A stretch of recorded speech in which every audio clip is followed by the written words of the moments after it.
এই একটা জায়গা যেখানে আমি আসলে মনটা খুব ভালো হয়ে যায়, মানে এতটা ভালো লাগে বুঝাতে পারতাম না।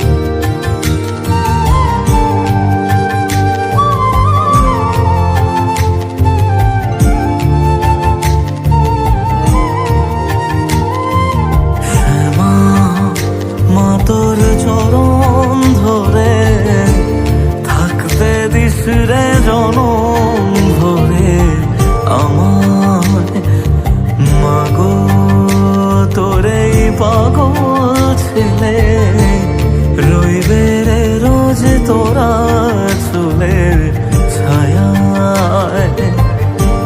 তুই নাকি মাসার বোঝনি, তোর কাছে নয় কিছুই কঠিন, তোর ওই দুটি চরণ তলে থাকবো আজীবন। শ্যামা মা তোর চরণ ধরে থাকতে দিস রে জনম